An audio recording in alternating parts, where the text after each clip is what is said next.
when it's done rendering.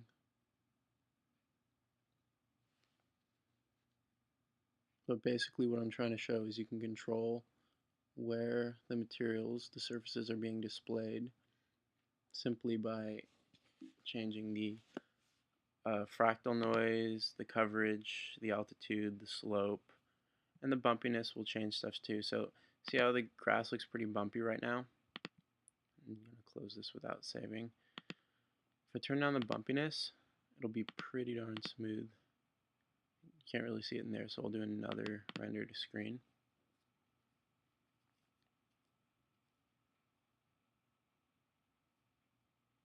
And you can see it already, it's a lot smoother.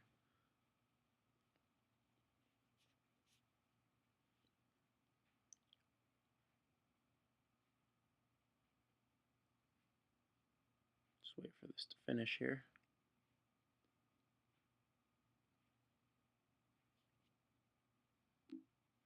And that's that. Now you have your rolling hills. And I think I'll go into a little more detail. Let's say I want the grass to cover a lot more lower down there. Let's see, like grass.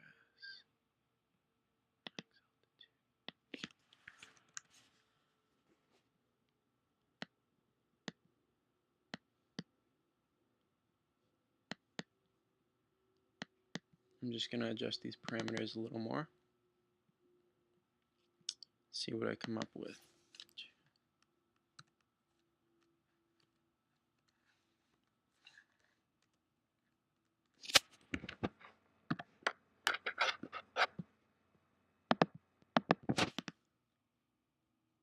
And there we go, that looks a lot better. Now I sort of got a valley, and I'm actually going to modify the terrain again. I'm going to set the height up to 500. Alrighty, let's see how this turns out. That's pretty good. Now I'm going to make sure, let's bring it even higher. Oh, I didn't change it, that's why. You have to click the set height range in order to keep your changes. So let's try, okay, there we go. That's better. Now you can see that the grass only shows lower down. So now let's go into clouds. Let's generate some nice wide clouds, bring up the persistence and the size. Generate clouds. You can see now they're pretty big. Render preview. Looks like I'm in a little gap there. You can see where the camera is compared to the clouds by looking here.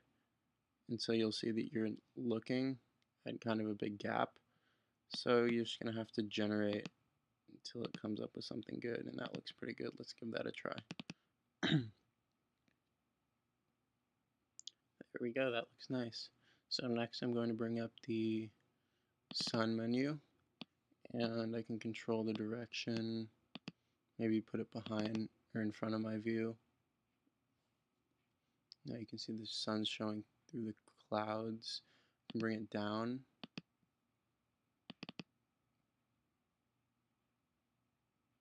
That looks nice.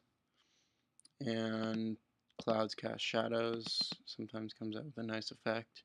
You'll see everything gets really dark though. So in this case I'm going to disable it because the ambient light in real life and the power of the sun would shine right through those thin clouds. So there's that. And atmosphere, you can control the atmosphere density, the haze density. I'm going to turn down the haze a little bit, and the distance will be a little less fuzzy. And then you can't really see it in this. I'll actually add a little bit of water. So I'm going to go to the water and click on water level and bring it to 200. Under preview.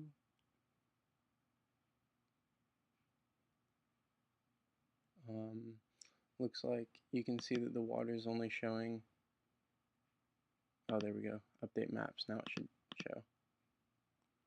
Yeah, but you can see that there's not really water in the view that we're looking at here. So I'm going to go ahead and move it over to here. Render preview. There we go. That looks a lot better. Look this direction instead. Cool. Looking good. And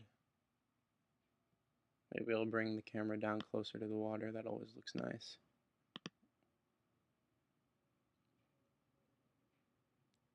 You can tell already that water takes a long time to render. So this is actually going to take a while when I start the full render. Bring this back from the water a little bit. The closer you are to the water, the longer it's going to take. There we go. That's perfect looking. You can see you have reflections. You can control those in the reflections here. What else? That about covers it. You have your terrain paint mode, but generally it's not so good because it just comes out with results that you don't want. I'm not even going to do it right now because you can't undo and it's going to mess up the render. So let's render to screen, and that should come out with something similar to what I was aiming for. You can add a whole bunch of surfaces and make it look a lot more realistic. This is pretty basic, and you can see it gets greener as it gets closer to the water because I have the green down low, and as you get up into the steep hills it's getting more rocky, not as much green. And it might be nice to add some green up in the hills, but I don't have it there simply because fine-tuning all those things takes a while. So let's just wait for this to finish. And another thing I could have done is adjusted the water to make it a little smoother. You'd think a lake in the middle of a valley would be pretty glassy compared to this. This is pretty rough, but hey, maybe there's some wind. So there you have it. There's basic terrain controls with Terragen.